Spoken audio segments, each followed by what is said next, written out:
as you mentioned, mirroring the movements. It's a slow push top. You almost wonder, do TNC come back and try and defend? But they're happy pushing a tier 2 bottom, right? They would rather split push instead. They're also trying to pincer. Tims and Cuckoo moving in. Look at how aggressive. Flank, but Jarex is there on the high ground. Tims is going to see him almost at the same time. Not quite. The silence comes down. Now the nuke from the lich. He's got to burrow directly on top of himself, only hitting one as well. And now smashed again. The roll forward nets them another kill. TNC disengaged. OG just keep on getting jumped. Top tower has fallen. They have crawled completely back into this game. Now that tower dropping in the top lane. No tail, the hook complete. Very heavy magic damage for TNC. It was something the panel mentioned. 3-4 picks in, and even this last bit. Oh, no tail. He continued that agenda. But it's coming out from the side. Blow up him. Chase vacuum is available. Vacuum back. No burrow strike to connect that. Sankey nowhere near it despite Queen of Pain. Eats the combo. Nice silence from Jarex. Complete chain stun. You totally delivering in that department over the last couple minutes. Yeah, what's really lacking from TNC is just the raw power of stuns, right? They have one burrow strike as an AoE disable. That's going to be their best combo spell with the vacuum. They need that blink. He's going to take some time and farm it up now. Vacuum is level 4 on Sim 8, so once he gets it, it feels like the team fight should ramp up a lot. You also got a mech nearly completed, so that appears to be the timing for TNC. Get those items. You know, the Luna will try to farm towards late game as she completes her Mask of Madness relatively soon, but you're really looking for that big AoE team fight combo. Yep. Right die here? Links out just in the nick of time. Jarex not here for once. So I do want to mention, you know, the blink dagger timing on Sankey is important, the mech timing is important, but the counterplay from OG is going to be that Centaur ultimate, right? Like, if the Sankey Burrow Strike is expended, there is really no way that you stop Stampede from engaging or disengaging. So it's very important. Well, I mean, Frostbite stops one, but when the whole team runs at you. No, you're definitely right. Stampede is great against TNC. They have to chain everything in a very small. Though for this Invoker, he's still sticking around. That would be the much juicier kill. Ana just walking right by, and actually dodges away. It is nighttime. I mean, they have. They're afraid of what lurks behind. Let's see. You know, this is no pop ult for 5 seconds. This is the third Invis rune that Cuckoo has picked up, but as of where he was absolutely dominating that middle lane early. He's now 30 CS down. Net worth is slipping as well. That is the question. Do you want to try and just engage in this farm war with Ana having a pretty timely Midas? The Ags is over halfway complete. Actually, 3/4 OG gonna show on the mid. Quick kill here, and they're gonna transition to Ocean Head Tower. I mean, if Ana, top lane, big dive, but a beat Asia comes in, hits the 2-hero tornado, and now look for the turn. Rolling forward, Jarex is gonna miss his opening, but they don't want to commit too much just for now. Vacuum now comes to the top, swap holding in silence. Jarex denies him. Gee, keeping the dream alive. Raven gonna try to get the best thing out of the fast situation. Gets the tier 2. Had he had a tier 1 to port 2, maybe he could have joined with a teleport scroll and an eclipse, but that team fight looked over pretty fast. Just shows you the power of Stampede against TNC's Wrath. And the power of the Earth Spear with the silence as they now set up on the bottom lane. Luna not gonna quite get clipped by the Sunstrike, but the threat is there. Take another look at this engagement. Important for TNC to get things done during the short stun duration of that burrow play. We don't. And look at that Jarex silence and stun. Top with fast animation on a level 2 Sonic Wave there when she got first boulder smashed and then silenced.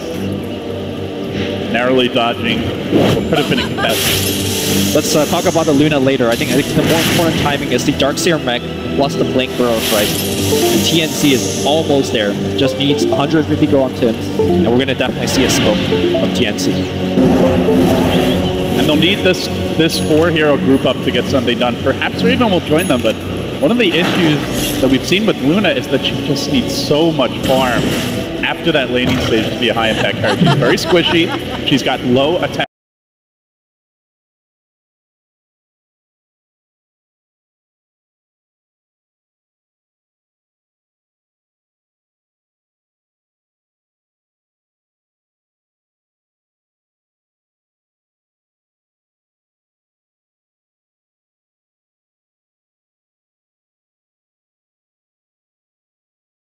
and you're up against the Centaur. So the Luna is very much just a supporting cast member until that 30 to 40 minute mark when the farm finally kicks in. But that also kind of plays into Ana's wheelhouse as the Invoker. Not to mention the late game Necropost, the Centaur Ag. These are not things to sneeze at if you're TNC time that we keep on harping on. With the Darkseer level 4 vacuum, the mech online, the Blink Dagger on Sand King, and TNC find those incredible team fights. I mean, just look at how afraid TNC is. If you want to go to Dire Vision, they have 2 wards in the enemy jungle, but you just don't see any members of OG. Even with the Blink Dagger, it looks like they just got a glimpse of the Earth Spirit placing a ward. Even with the Blink Dagger, they don't feel kind of aggressive enough, and I think they might be missing one of their peak timing right now. Well, they're going to try to make something happen here. Perhaps on Jerax. They see him roaming around on their side of the river. They hesitate for a long time, assuming almost that he has his whole team there. Yeah. But in fact, it's just Jerax. It's just Jerax. OG are farming. Yeah, comparing to what OG's doing, you know, TNC's grouped up as 4, holding hands, being afraid. And OG's spreading out. They're letting that Midas on Invoker, kicking in. The Necro's doing well. Same thing with that Centaur. So those feel like OG are a bit in their heads after a pipe on the Necropost. They're building another hood and potentially a double pipe here on OG as S4 completes that. Yeah, pipe. It's all magic damage until this Luna gets big. Yeah, the pure damage Queen of Pain ult, that's not enough on its own. For sure. And, you know, I keep saying it's so important for TNC to win the team fight fast. You know, you have Vacuum, you have Burrow Strike, you gotta win it then. The double pipe's gonna be effectively preventing that from happening. And once they survive that initial engagement, Stampede's gonna just take over the fight. So I think OG's itemizing perfectly. They are outplaying TNC in terms of the map game. TNC is just so scared. And you know, if this game just goes at the exact same pace like it's going now, OG's gonna win the league. The start, won't see an opening. TNC back away in time. The ward perhaps assisted them at a critical moment here. Position here, lurking in the trees. Do back away, but no more ward for the Dire. They won't actually see them backing out. This Radiant War saw that there is a Darkseer blink, so freshly planted down from the safe confines of the tree line. Now TNC moving in. Going to bring this tower down. There is a cliff available. Feels like OG want to contest, judging by their positioning. S4 marching forward. No Dire Vision up that hill. Very dangerous to just I mean, Luna is one of the best late game hyper carries, so let's not count them out. And they do have some amazing teams. Ancient stacks, they're not really prioritizing the Luna's farm. It's a big part of the TNC approach to this game. Sunstrike is going to check the Roach. And a Dire Scan will hit Paydirt. This could be the moment for TNC. The Queen is mid. Queen revealed herself mid, so that's that big burst pushing out the wave, but the rest of the team is streaming towards bottom. They've got the tier 1 tower here. Quap should be able to catch up. And on the high ground, in fact, keeps on giving. TNC pursue, but it's a fool's errand. He's out of there, it seems.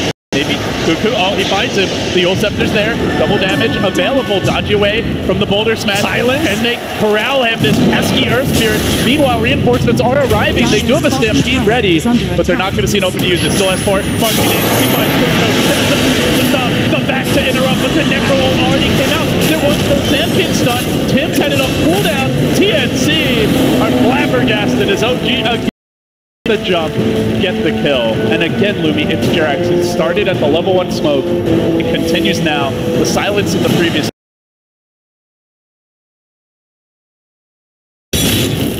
Pressure is really.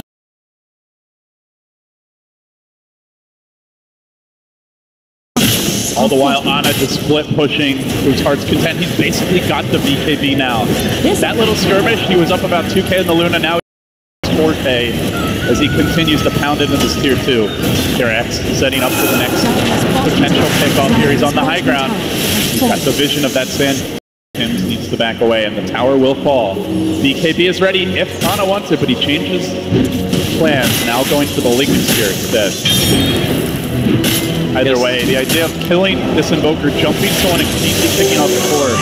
The Stampede is already an issue. The Pipe is a factor. Now Mech's been completed on No-Tail, and this Lincoln might just interrupt that one crucial disable that you need to actually pull off the Invoker. I mean, on paper, they have both, you know, Frostbite as well as Burrow Strike, but fly most of the time. So this Lincoln is going to be true. Like, it's going to be blocking pretty much a Burrow Strike all the time. Jerax makes this. They do have some pretty good vision. That ward that was planted down mid. Still, TNC have not realized that it's in the mid lane. But OG, again, strategically, they have a clear game plan, it seems. We're going to let Ana keep on split pushing. We'll keep on farming. We'll get